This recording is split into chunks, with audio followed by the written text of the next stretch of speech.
Hi everyone, welcome to Green Apple Books on the Park. I'm Brandon McHugh, I'm a bookseller here. We are very excited to welcome Graham Zimmerman here tonight, Graham Zimmer tonight. We are celebrating Graham's book of Fine Line, Searching for Balance Among Mountains. So thank you for joining us in person, all of you. This is such a great sized crowd, as well as the people online, which is this camera over here. And I would like to say to everybody here that we are on Ohlone Ramaytush land that's unceded. And so we hope you join us in our pledge to turn land acknowledgement into action and donate either your time or monetary means to an Indigenous organization every time you hear a land acknowledgement. So brief business before we turn this over to Graham. Now is a great time to silence your cell phone. So if you haven't done that already, let's do it. And while you're doing that, maybe think about checking out our full event calendar on our website. We have a couple more events coming up this week and later this month, as well as one in December. So they're always free and open to the public, so they're great to check out. All right. The restroom is behind us, behind both of these screens. There's another one back there. You cannot use it during the talk for obvious reasons. But once that is concluded, we will open it up to you. We will have copies of A Fine Line available at the cashiers up front if you have not already bought a copy. And so definitely keep that in mind, and Graham will be doing the signing afterwards. And a special note that when you buy books from us, you're not only buying a book that supports independent bookstores everywhere, you're also supporting a writer who puts so much work and heart into their whole life into making this thing. And you get a book, so that's a big draw. So let me introduce Graham. Graham is a professional climber and one of the most acclaimed alpinists of his generation. After graduating from Otago University in 2007 with a degree in geography, he focused on alpinism, a pursuit that is taking him on expeditions to Alaska, Patagonia, Kyrgyzstan, Pakistan, and all over the lower 48 in Canada. His awards include the 2020 Piolet d'Or, 2016 Cutting Edge Award for Excellence in Alpine Climbing, another 2014 Piolet d'Or, top 5 finalist, and the 2010 New Zealand Alpinist of the Year. Dedicated to using his platform for good, he holds leadership roles in a range of nonprofits and outdoor companies, including the American Alpine Club and Protect Our Winters. He lives in Oregon with his wife Shannon and their dog Pepple, and I'm going to turn it over to you now. And let's give a big hand for Graham.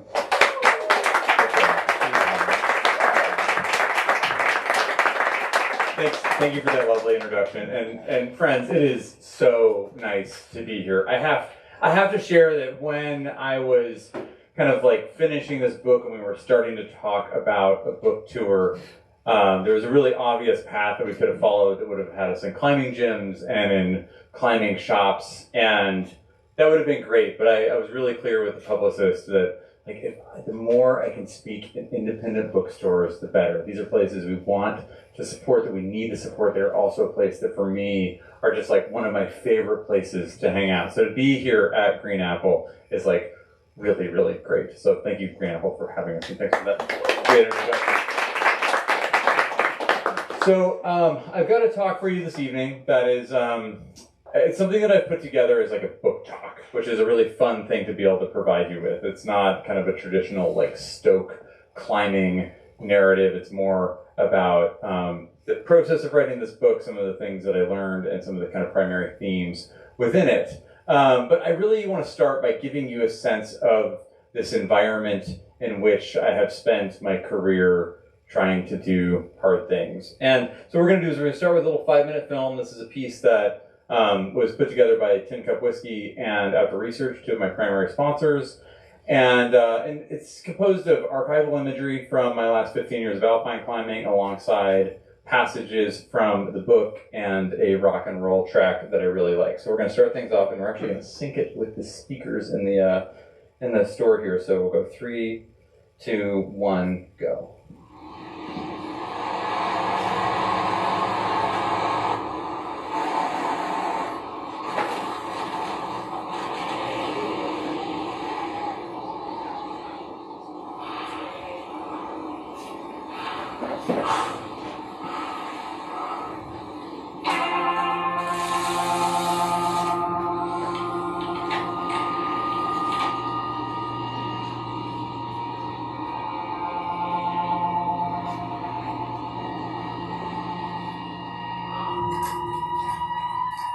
When I started climbing, I experienced a sense of freedom and challenge unlike anything else in my life.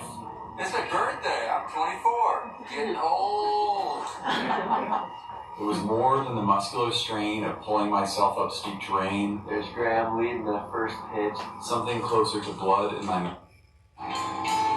Be cool. It felt natural and pure. Rock and roll. Go for it. We love you. Every step up the glacier was one step further into a secret the mountains kept to themselves. All I needed to do was learn, improve, and to survive.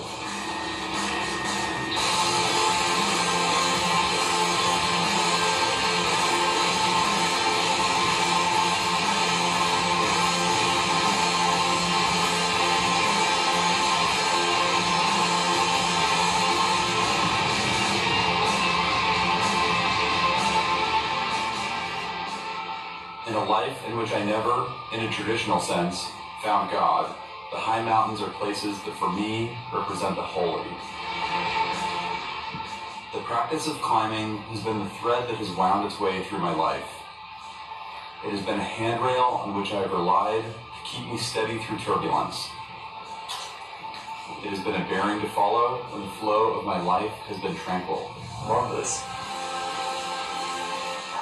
My life in the mountains has been a love story, as I have followed my heart into their depths and into the arms of an amazing romantic partner. It has also been a story of endurance, as I have persevered to summits and through the seemingly endless slog of a career fighting the climate crisis. When it comes down to it, we need systemic action in order to solve climate. And it has been a story of heartbreak due to the loss of partners and friends who are attempting to define the cutting edge of what it means to be a climber and a human. I have wondered if a balance between a marriage, a career, and climbing in the big mountains was possible. And if it was, what was the point? Why did it seem so important? Where should that line be drawn? Far away from so much that I love.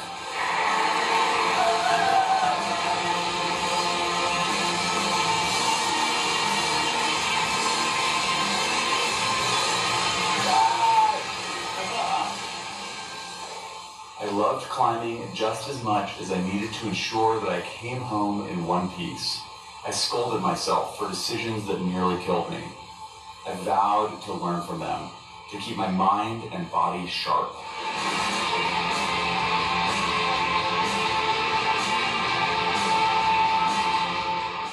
With my body rigid and my breath held, I closed my eyes. I felt my existence shrink to a single point as I opened my eyes, placed my faith in an axe tip hooked over a fringe of rock, and moved up, silently repeating precision, strength, patience, until I lost myself in a methodical pattern of movement, thought, and breath. I was rubbed down to my raw essence. My soul was exposed. This is what you came for. This is what you yearn for. This is everything you want. Give me one more.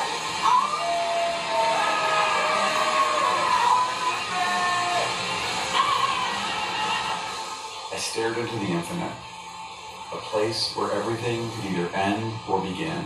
Ripples of light and shadow, snow and stone extended to every vanishing point until the earth blurred with the sky.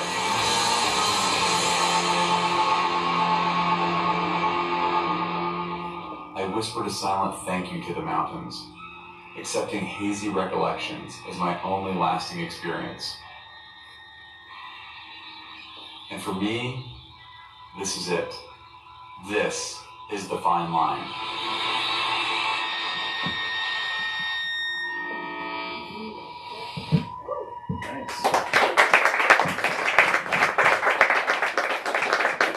So I hope that gave you a little bit of an idea of kind of this environment in which we're going to be spending the next 25 minutes or so.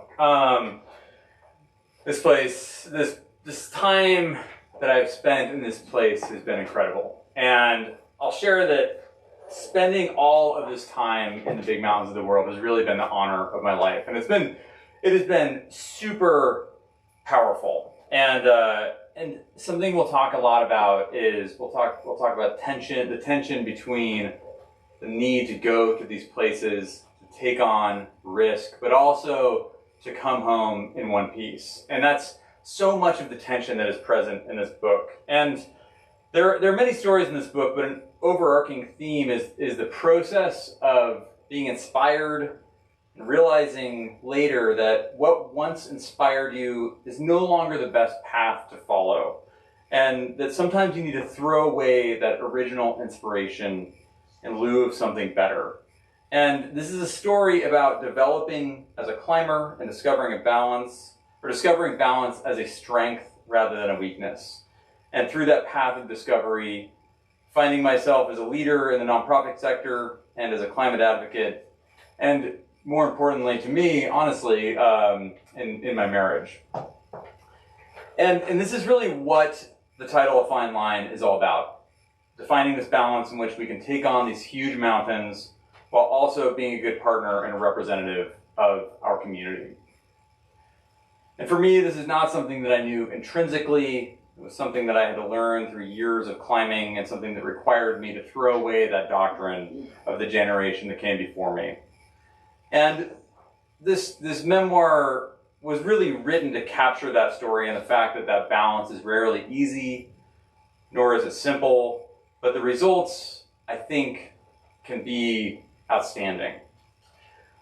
I want to start this talk, though, with a passage from the beginning of the book in terms of the kind of, I think really demonstrates why it felt important to write this book.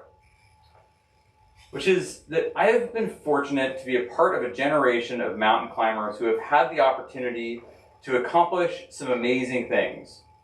Many of these folks are still with us, but a number are not. Some of these are people I might consider better suited to have written this story if not for their loss, while attempting to discover the cutting edge of what it means to be a climber and a human. During the past decade, I have lost many partners and kindred souls. People who defined our generation by pouring their hearts into this practice. In many ways, I feel that I am writing this book because I am one of my generation of alpinists in the United States left to tell this tale. It's a role I take on with a strong sense of honor, responsibility, and sadness. This story is a tribute to those whom we have lost to this practice. And I want to be really clear that I know that kind of may feel like we're starting this whole thing out with a real bummer. But for me, carrying those folks along with me in this story and on this journey as we continue forward into the mountains, into climate advocacy, as I think about my marriage, as I think about our future, making sure that those folks are folks who we carry along with us and continue to celebrate is like something that's really crucial to me. And so I ask you to think of that not as starting with like a deep sense of sadness, but just like an acknowledgement that like those folks are folks who are like very much part of my story and folks I really want to have here with us today. So let's go to the mountains. Alongside the west side of the Ruth Glacier in Alaska is one of the most impressive lineups of mountains on the planet. This is up in Alaska. It's in Denali National Park. These are sheer granite walls that are thousands of feet tall, thousands of feet higher than the walls of Yosemite, and they are laced with incredibly steep lines of ice and snow and granite. They rise dramatically directly out of the glacier at their base, and due to the ease of access offered by local bush pilots, they are an incredible place for alpinists to go test their mettle. And it was on one of these walls, a wonderfully steep chunk of alpine real estate, the south face of Mount Bradley, that I had one of my like really formative climbing experiences in the big mountains. And we look at this photo, you can see a little tiny Mark Allen there, and these giant walls above him. This is skiing along the edge of the Ruth Gorge. So it's 2010. I was 24 years old, and I found myself 2 days up a new route on this wall, with a storm raging around us as we looked for a place to sleep. The climbing up into this point had been incredible. It had been climbing these shields of granite where we were forced to hook little tiny edges with our ice tools and stand on those same edges with our crampons, those like spiky things we put on our feet. We were like hooking in little cracks. It was climbing that was right on the edge of my ability at the time. And our bravado had convinced us that this wall would only take 36 hours. And to give you a little bit of a read on that, we were looking up at this wall, and it was 4,500 feet tall. And at the time, I was climbing another wall in Yosemite called El Capitan in well under 24 hours. So then we were standing there on the base of this wall in Alaska saying, okay, El Cap is taking us like 10 hours. So this wall that's only a little bit taller should just take us like a day and a half, right? Well, this is the end of day 2. And we're only about halfway up the wall. And it was this really powerful moment when I had this choice where like we could have really just turned around and gone home, but I found myself really, really focused on the objective, and I found myself leaning into what the generation before me had told me, which was that in order for me to become the best climber that I could be, I needed to throw away everything else in my life, and I needed to go chase the edge of what I was possible, or what I was capable of. And I'll share that this was a really interesting thing for me to write about. I'm 24 in this image here. I'm 37 now. If I was up on this wall now, I would start rappelling. I would have gone to get more snacks. I would have said, "There's a storm coming in. We should go back to camp." But instead, I was 24 years old, and I was like, "Oh yeah, we're just getting closer to the edge. This is what we want." And it was this really interesting process in writing to go dig back into who I was at this point in my career, at this point in my life. And here's a line from the book. But even as we flirted with the murky line between survival and exploration, I was not afraid of dying. I recognized the seriousness of the situation, but as I listened to the snow blowing by, I felt that I was keeping my hand steady as I stared into the void. It didn't bother me. I was confident I would be able to step back from the edge. This is what you came for. This is what you yearn for. This is everything that you want. This is what you came for. This is what you yearn for. This is everything that you want. I was a pretty wound up kid. And I'm delighted to share that 99 hours after stepping onto this route that we thought would take 36 hours, we did get back to base camp. And we arrived back at base camp hungry and tired and exhausted. And it's, as I look back on that and as I read in my journals, I was really just kind of stunned to see that all I wanted was more, which is pretty wild, to be honest. And I don't know if it's something that I'm particularly proud of, but something else that I was really trying to discover while writing this memoir was why I got into climbing in the first place. And I'll share that when I first got into climbing, there's kind of this traditional story that we might tell of, oh, I went climbing and I found what I loved and what I wanted to do. I found my thing, and I knew that I was going to pursue it for the rest of my life. But quite to the contrary, when I first found climbing, I have memories of being cold and hungry and tired and scared, and I remember getting very, very badly sunburnt. I don't remember having a lot of fun. And so as I was reflecting on this while writing this memoir, I was like, oh wow, how did I end up on this path where this was a thing that I've dedicated my life to, and it's this thing that I continue to pursue. And I spent a lot of time working on that, and I'd love to share another quick passage kind of about why I think I got into climbing, which is, as a privileged white kid growing up in the suburbs, it had been easy to avoid pain or severe challenge. I knew I wanted something outside of the bounds of the small, safe town I lived in, even though I couldn't have articulated it at the time. The mountains offered it to me. It was something deep and complex that I had never experienced before. It was more than the muscular strain of pulling myself up steep terrain. It was something closer to blood in my mouth after a fight I had never experienced. I liked the taste. I was tickling a dark corner of my heart that up until that point I didn't know existed. And it was part of me that I wanted to get to know better. Again, pretty wound up kid. But it was really interesting to explore that part of me. And I'll share that something that I get asked a lot, and something I've spent a lot of time reflecting on, is why I would write a memoir as a 37-year-old who's still in the middle of their career. And there are a few reasons, one of which I feel is that the work I'm doing right now is very important, and it is stuff that I want to share and provide a framework so that others can take on similar work in climate and making good decisions in the mountains. But also the sense of those stories or those feelings and those thoughts that I had when I was a young climber, they already feel a little bit murky. They already feel like the kind of distant past. And I felt like as I was working on this, I was able to just grasp them. And I suspect that if I had waited another 20 years to write this memoir, that they would be pretty much gone, and I'd probably just have to make something up. So being able to actually like access those and dig into that was really, really special. So through my early 20s, I went on dozens of expeditions. Every job and every relationship that I had was in service of my career as an alpinist. And I cracked the whip pretty hard on this, and I drove myself down that path. And it was really slow to come on, this kind of need for balance. Because the generation before me had very specifically told me that balance was something that was the enemy to being a good climber. And I really wanted to be a good climber.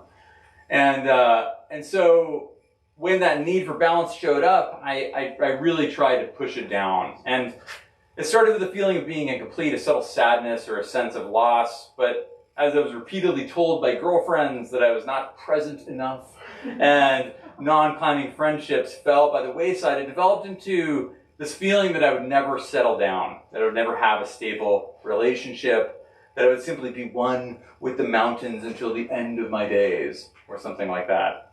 And the solution was facilitated by a combination of some sage wisdom and mandatory downtime. I'll share that these are not photos from the story I'm about to tell. I don't have any photos. These are photos of the Karakoram Range in Pakistan. So 2011, I was awarded the New Zealand Alpinist of the Year, which was a very big deal. I'll share that I was born in New Zealand. You would not know that I am a Kiwi from my accent. I grew up in the Pacific Northwest.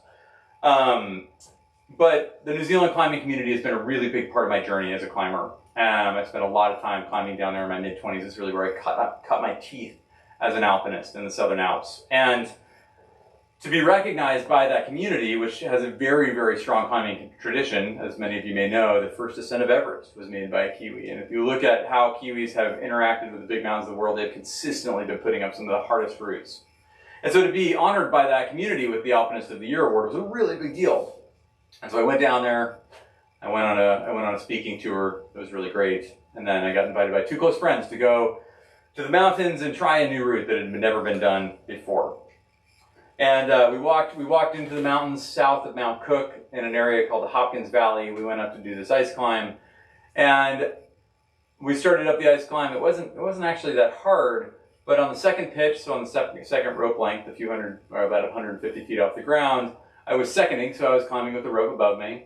And a icicle that was about 300 feet above us, further up on the ice climb, collapsed. And I happened to be the one who was in the middle of the ice climb when it came careening down. And I got smashed by about 200 pounds of ice as they came crashing over me. It was not a great deal. It was, in fact, quite a bad day. I broke my right leg, I broke my right shoulder into about 8 pieces, and had a large laceration on my scalp. And we rappelled back down. We got back to the ground. At that point, the weather was pretty bad, so we knew that mounting a rescue was going to be something that took a lot of time and energy. So we ended up just walking out of the mountains, which I think suffice to say it took a lot longer than walking into the mountains. And it was this time when really this path that I was on as a climber kind of came crashing down around me, both literally and figuratively. And just to like kind of bring us back to having a little bit of fun, I'm going to share a story about when we actually got back to town and an interaction when we were back in the city. So the nearest city large enough to have a hospital was Timaru, 3 hours to the south of Paul and Shelley's home in Christchurch. It was late when we arrived in town, exhausted and hungry. It had been a long day, and we had not taken the time to eat. Knowing that it would be hard to get a meal in the hospital, I asked if we could stop for a burger. It was well past sunset when we pulled up to a fast food place, and despite the protest from my partners, I crawled out of the car and hobbled inside. Staggering out of the cool night air and into the fluorescent lights amid clean plastic surfaces felt like entering another world, one to which in that moment I did not belong. The conversation in the restaurant quieted as all eyes drifted towards me. My right arm was tied up with a coil of rope. I was limping hard, and a stain of blood ran down my face and onto my bright green down jacket. I didn't care. Ignoring the attention, I walked across the restaurant to lean against the counter. Could I please have a burger and a water? I asked, trying to act as if nothing was wrong. Also, do you know how to get to the hospital? Wide-eyed, the poor woman at the counter handed me the food and pointed me up the road. So we made it back to town. I got my burger. I've also had a couple of friends say, you do know that that's when you're supposed to use the drive-thru. But this injury felt like a massive setback, and in many ways it was. But it ended up being this crucial inflection point. And throughout this story, there are a couple of injuries and near misses. These moments when I had close brushes in the mountains. And they are really challenging times. They were really hard things to write about in many ways, but they're also these really critical inflection points in my journey as a climber and in my career. So this recovery from this injury took over a year. And it gave me all this time to process my experiences in the mountains and really consider that need for something besides climbing. It was also during this time that I came under the influence of two sages of wisdom in my life. One is a fellow who's my own age. His name is Nick Nyman. And he had a very different perspective on the world around us. He had just finished a degree in fine arts photography. I had recently finished a degree in glaciohydrology. So I had this very framed up nuts and bolts methodological scientific perspective on the world. Whereas I saw his view of the world, which was very creative, as quite squishy and lacking rigor. And we had a lot of time sitting in this apartment that I was kind of recovering in to talk about this. And at first it really came across as a disagreement. It was like, no, you need more rigor in your life. And then you're like, oh, no, you need more creativity in your life. And after literal months of this and a lot of poorly, crappy cocktails and other bits and bobs, we came to an understanding where I was able to bring a creative influence and perspective into my life. And him and I have talked about this a lot. We remain really close friends to this day, that he was able to build some kind of scientific framework into his, which has been something that has had a very positive impact on both of us. It was also during that time that I met a fellow named Kai Bune, a friend of my father's, who was a ski mountaineer who had made a bunch of first ascents up in the Alaska Range and along the Wrangell-St. Elias, kind of further along the panhandle of Alaska. And Kai introduced me to this idea of the 100-year plan, which is kind of one of the hallmarks in this book, one of the things that we really dig into. And it's this idea that when you go to the mountains, you should put every decision that you make through the filter of the 100-year plan, through the idea that you want to live to be 100 years old. And it was really funny when I was younger, when he was initially kind of sharing this with me, he's like, Graham, if you don't perish in the mountains, you'll do a lot more climbing. I was like, oh, okay, great. I do like that equation. More climbing, yes. As I've grown up a little bit, and as Kai and I have stayed close, it's really developed into this philosophy of lifting your gaze as an alpinist, looking beyond the kind of singular objective in front of you and considering the long game, considering climbing not as a event-based sport, but as a practice with which we engage for our entire lives, something that we go to the mountains time and time again, and we give ourselves that opportunity for things to be right, but we acknowledge when they are not, and when they're not, we go home. But sometimes when you show up, they are right, and you get to do that badass thing that you really want to do. And that is really what set me off on this journey of being able to really consider that perspective and move forward. There's also this piece of the story which is my wife Shannon, and it was during this time that I met Shannon as well. And the story really digs into that, and I'll share just kind of a little bit of behind the scenes that I think you'll enjoy. That when I was working on this book, Shannon and I talked about it a lot. And Shannon is not a climber. Shannon does not climb. She was a professional athlete, a very successful one in another sport, and climbing is not her thing. She doesn't particularly like it. It is very much my thing. And as we were talking about the book, she said, "Listen, Graham, this is your climbing memoir. It is okay if I am not in this story." And my response to her was, "Shannon, what if you're like really in the story?" And I'm not sure if she knew quite what to do with that, but she gave me a lot of patience. And in fact, as I handed her copies of it, different kind of iterations of the book, asking her, "Hey, like, do you want to read this? Do you want to check out how you show up in it, just to make sure that you're okay with it?" She actually didn't read any of them. She was like, "Dude, like, this is your story. Go tell it. I'll read the final." And which did put a lot of pressure on, I will share. But she did, yeah. She gave me a lot of agency there, which is awesome. And Shannon and I have a really, really powerful relationship that is crucial to my career in climbing, in advocacy, and all of these things. And I'm delighted to share that when she did finally read it, she actually listened to the audiobook while doing workouts, which cracks me up. And she was like, "Oh, it's good. I like how I show up." And I was like, thank goodness. So that was really gratifying.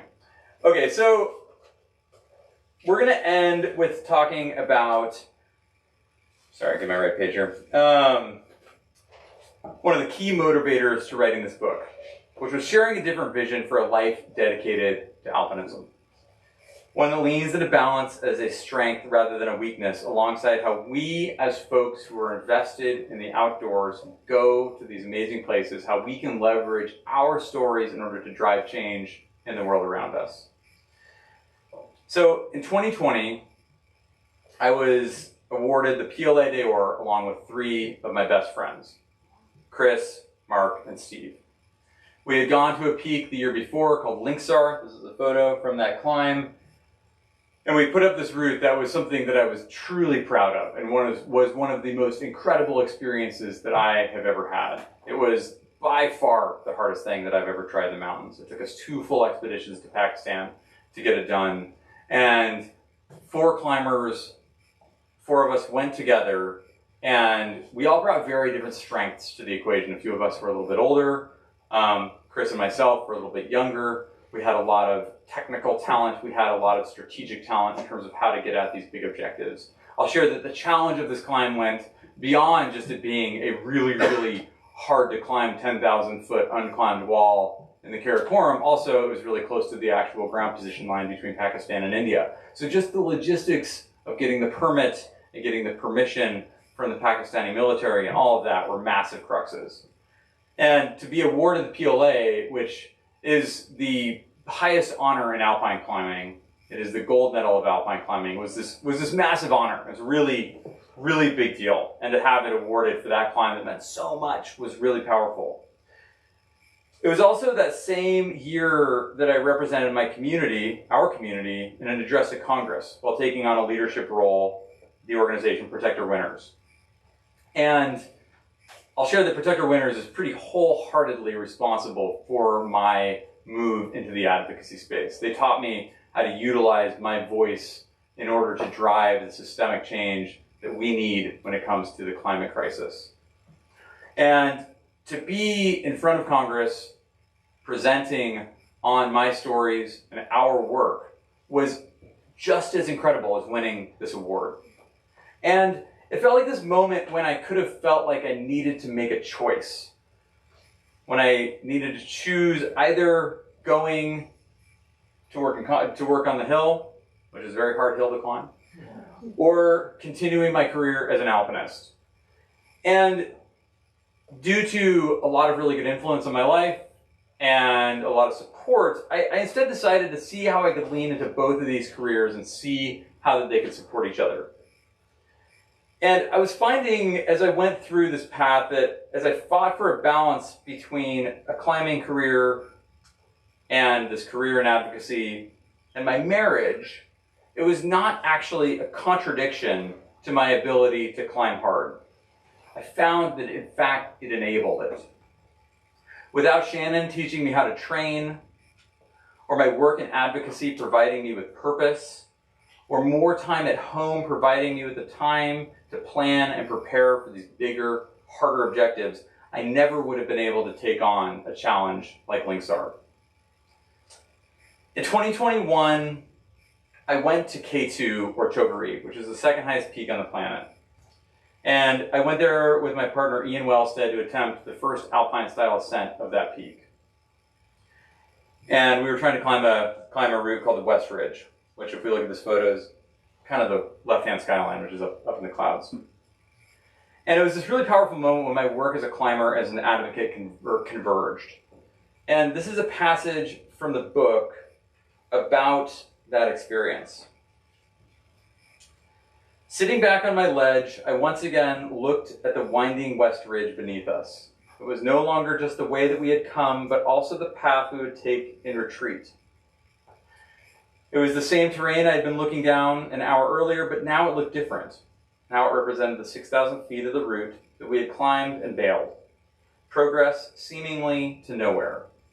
I thought back to other times I had looked down a route like this, staring down the sheer northeast buttress of Mount Lorenz in Alaska, or the southeast wall of Linkstar in Pakistan. They were times that due to conditions, weather, equipment failure, or technical challenge, I had been forced to retreat. There were times when I had reached an oftentimes hard to define line that I dared not cross for fear of not returning. Yet I had learned from each of these decisions and subsequently survived to continue to pursue the practice of alpinism. Eventually, I had always come back stronger and better. I was also grateful for other memories, times in which my partners and I had decided to push forward into the unknown of a steep wall, one pitch at a time, reaching for one more handhold or seeking the next piece of protection that would unlock the climbing above. There were times when we had defined for ourselves the vague difference between danger and fear, the former to be avoided, the latter to be explored, and if possible, set aside. So the reason that we went down on the West Ridge of K2, or Chokery, which is what the local folks call it, was because it was too hot. It's 2021. I had at this point been advocating for climate action for many years, but it still kind of allowed myself to believe that up high on a peak like K2, we'd be fine. But when we reached 7,000 meters or 23,000 feet, an altitude at which you're generally talking about putting on a puffy suit, we were there in our long johns, and we were too hot. We were taking measurements in the shade that were reading about 14 degrees centigrade, so the mid-40s in Fahrenheit. And because of that, because we were up on this mountain where there's a lot of snow and there's a lot of ice and the rock is kind of held together by that ice, we were in a position where the peak was collapsing around us. It was very, very dangerous, and it was pretty obvious that we needed to go down. And I'll share that when you are high on a peak like that and you are under clear skies and it is not windy and you're feeling strong and you have all the right stuff there with you, it is really hard to turn around. And we sat on this ledge probably just kind of like the size of the very front of this room, as the mountain kind of collapsed around us, just sitting there having this discussion of like, do we go down or can we figure out how to go up? And it pretty quickly became obvious that it was time to go down. And that season we did not climb the West Ridge of K2 because of heat. And it's really interesting because that could have been this thing that was this huge bummer and this really sad deal. And oh my gosh, we spent all this time and energy to go to K2, but it didn't work out because it got too hot. And that could have been like, oh, shit, let's do that. Which I'll share would have been pretty cool to climb K2 in alpine style. That would have been a pretty neat deal. But coming back getting down from that route and coming back safe was leaning into the 100-year plan, the fact that things were not right and it was time to go down, and we'll come back.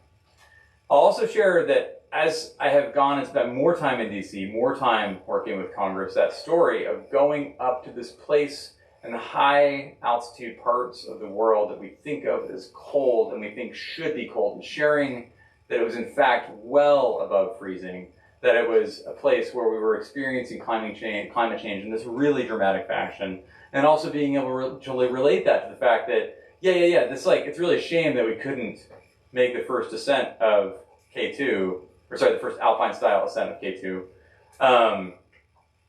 But the folks who are really being impacted by that are not necessarily me. It's my friend Rasul and his family in the town of Fouché who live down valley, who are there and are being severely impacted by climate change and the flooding associated with it. And thinking about Rasul and thinking about the fact that his climate action is to build rock galleons that block the floods that are coming down the valleys. He doesn't have a carbon footprint. He doesn't have a vote. He doesn't have any ability to drive climate action. He is clearly in defense against climate. And when I think about this climate action that I'm taking on through Protect Our Winters, I think about Rasul a lot. Also, when I look at my home in Bend, Oregon, I see that for years I've been communicating, or we have been communicating, that these changes that we're seeing in the high altitude and high latitude parts of the world, they are going to show up at our front door. If we don't do anything about this, they're going to be here and we're going to have to deal with them. In the last 5 years, that has dramatically changed. They are here. When I go home to Bend, I'm seeing the impacts of climate every day, and to speak particularly to the wildfire smoke that is showing up, it is showing up in my community and our community, not just as a climate issue, not just as an environmental issue, but as a social equity and a community health issue. I have the ability to train inside. I have the ability to close my windows in my fairly well-sealed home and turn on our air filters. There are a lot of people who do not have that ability. There are a lot of people who are stuck out in that hazardous air. And when I think about the urgency of this thing that we are working on, climate action, specifically systemic climate action, that is something I think about every day.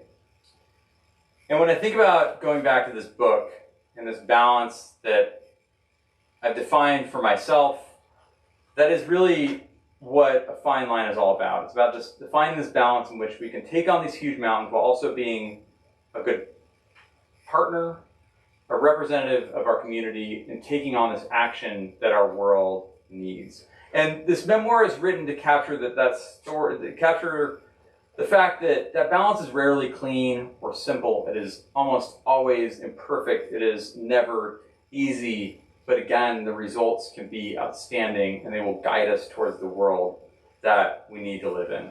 And that's ultimately the goal with this, is to inspire my community, to inspire you to think about balance in your own life, to think about the tension between risks that we take, things that we love, and how we can bring those into our lives in ways that drive action, how we can figure out the levers of change that we have in our lives that we can utilize to change the world for the better. And what I'll finish with is a quote that is not from me, but somebody who's a far better writer, that I feel like really describes why I think that the outdoor community in general is a group of people that need to take this action on. And that is because we are a community that is at our heart courageous. We go try things that are hard. We try things that push us, that require us to do things that take us outside of our comfort zone.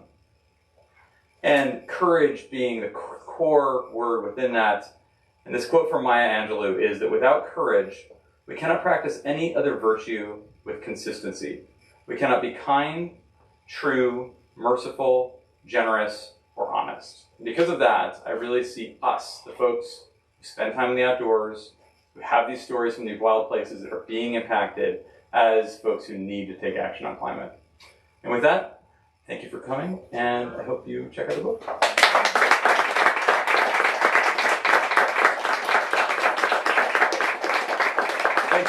Thanks everybody. And I want to share that one of my favorite parts of having written this book and subsequently being on book tour is to hear what others are getting out of it or questions that folks have. So we've got quite a bit of time for Q&A here.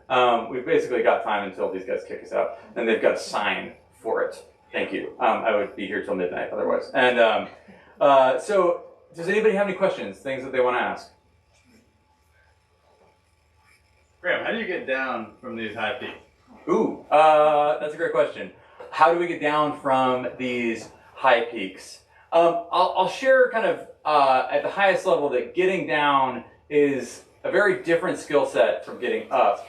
And when I encourage people who are like learning how to climb, I encourage them to focus just as much on getting down as going up. And rappelling or down climbing off of these peaks can take a lot of time, and it can be a real challenge. And so in terms of how we get down, we generally will set anchors and slide back down our ropes in a way that allows for us to retrieve those ropes. And then if it's not really steep, we'll start down climbing, so facing in and kind of punching down the slope. And then once eventually you get to the lower place here where you can walk, you just start walking. And that's always a really nice relieving point in the trip.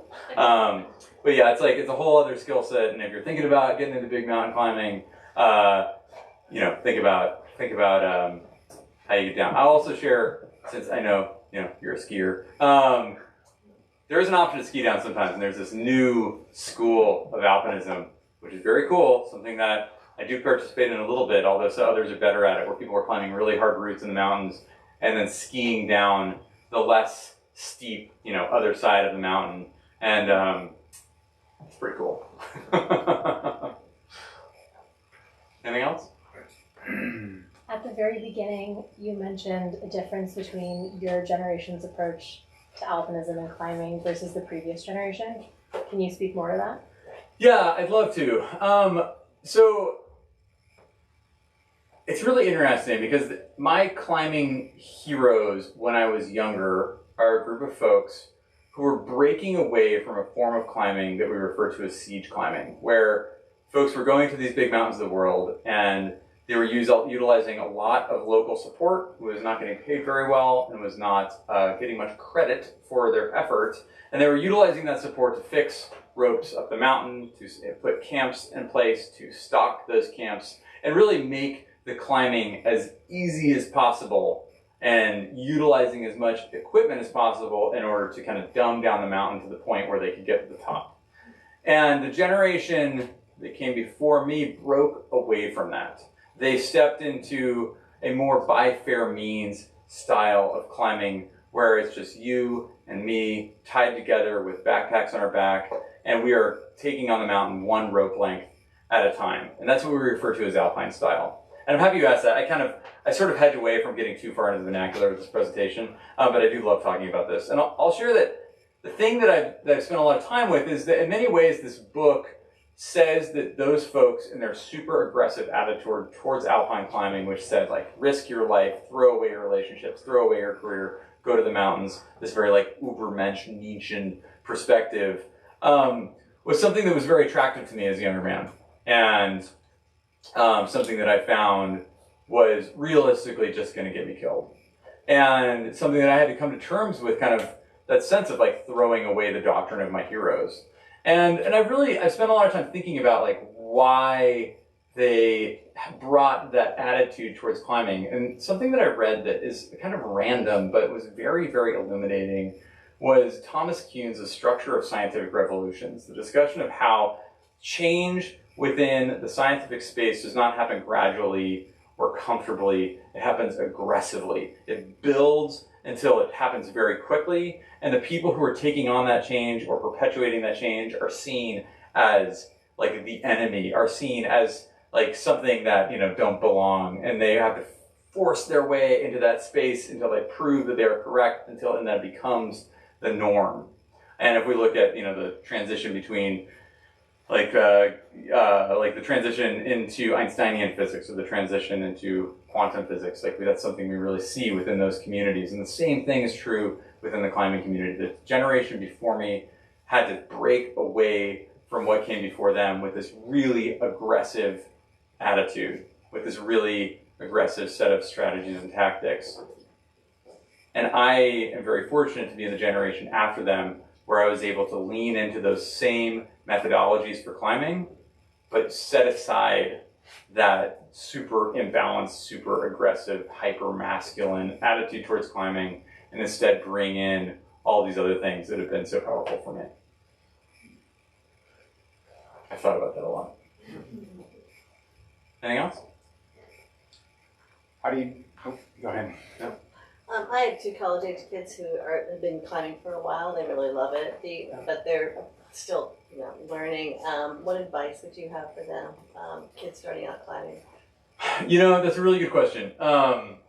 So I'll start out by sharing a little bit about my mom, who I think that moms of climbers kind of have, or I'll say parents of climbers have kind of two options. One is to disengage and act like it's not happening, which we see happen all the time. It's something they have a lot of climbing partners whose parents did that, and it's fine. It's like, that's for mental health reasons, like totally all good. I feel like the other option is to really engage and understand, and I love that is what my mom has done. And it's something that has made me feel supported. It's made me feel that I can like share my challenges, my decisions, my sometimes my mistakes, not all of them, with my mom. I will share that actually when Mom read this, she was delighted to share that she knew almost everything that had happened, which is kind of cool. Except for like the free solo one when I was younger, but that's whatever. Sorry, Mom. And then in terms of like how to encourage your kids to make good decisions, I'll share that when I was younger, my parents encouraged me towards some professional education around climbing. Going out with mountain guides who knew what they were doing, and not going to try to climb something, but going to like learn skills, learn methodologies. And that's something that really set me up for success. And I think that sometimes within climbing, we get a little bit, well, not a little bit, we get very focused on just climbing hard and not building those skill sets. Like what Troy asked about earlier in terms of like how to get down. We just focus on going up, and then we don't like remember that getting down is half of the journey. And so I think that professional education through accredited mountain guides is a really, really crucial thing to get your kids to engage with. It's something that's sometimes not cheap, but it will get them off on the right foot. And then I think just really engaging with that journey and encouraging them to not only to go, but to take that longer view and to think about the kind of like the long-term practice of climbing rather than that kind of myopic, like this is my event, I must get to the top kind of perspective. Thank you.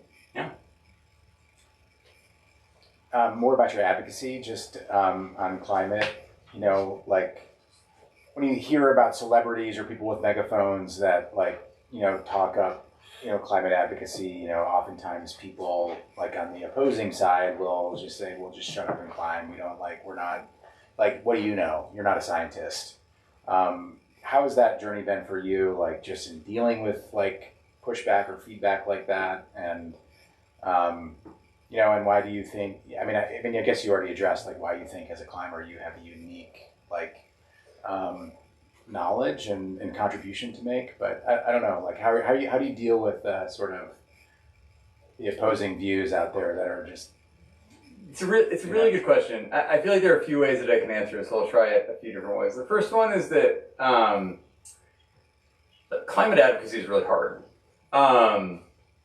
And it requires putting yourself out there. It requires that kind of courage that we talked about. It requires stepping out into a situation where maybe the outcomes are not guaranteed, and you might get pretty uncomfortable.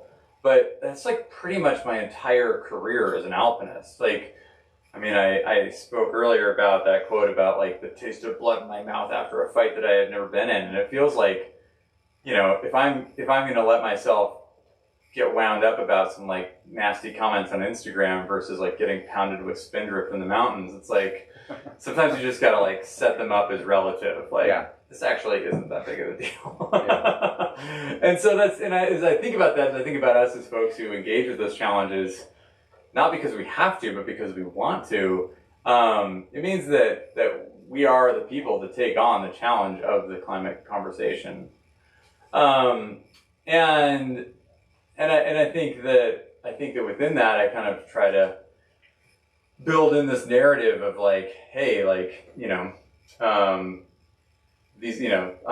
am one of the people who knows how to take on this challenge, so I have to lead the way. I'll also share a quote that is like one of my favorite things from Jeremy Jones, the guy who founded POW, which is something that I really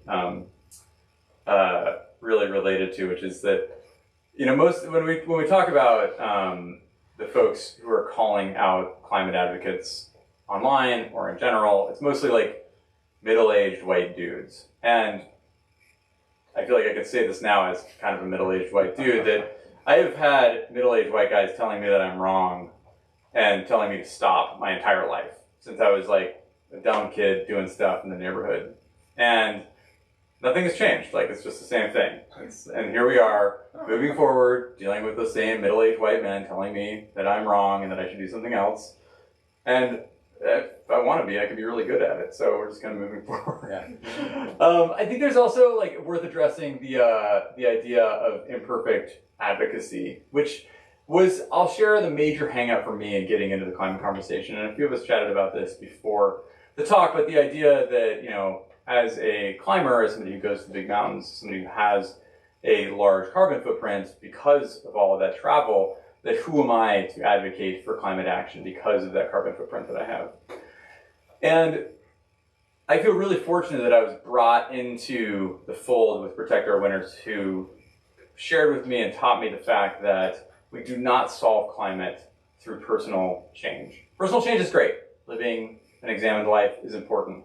We should consider our actions, we should consider how we interact with each other, but in terms of how we solve the climate crisis or the climate emergency, it is not through it is not through personal action, it is through systemic action. It is through changing the systems in which we live. And at the highest level, a lot of that looks like electrifying everything and cleaning up where that electricity comes from, and then taking that a step further as we get further down the line and understanding where we get those resources from, how we employ that labor, and all that kind of thing, and continuing to solve those problems as they come up, continuing to progress. And it is through those actions that we will solve climate. And for those of us who have these stories from the mountains and the ski hills of the world, these areas that are being dramatically impacted by climate, we have this incredible tool, which is those stories. And those stories allow for us to build common ground with broad communities. And this common ground is not like in some shared idea, it's like literally in the earth that we stand on. And we can utilize that and those changes that we're seeing in order to bring people together and guide us towards that systemic change that we need. And that's ultimately, I mean, we could spend a lot more time discussing that, but that's ultimately the path that we've ended up on. And it's something that we're seeing work as well with the passage of the Inflation Reduction Act and the continued implementation of it. We're seeing a lot of things to be optimistic about in the climate conversation. We're seeing this move forward, and we have the momentum. We need more.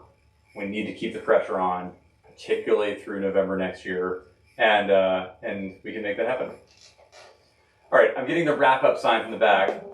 I have time for one more. If anybody has a question? No, we got to wrap up. Oh, we got to go. All right, everybody, thank you for coming. Y'all are awesome.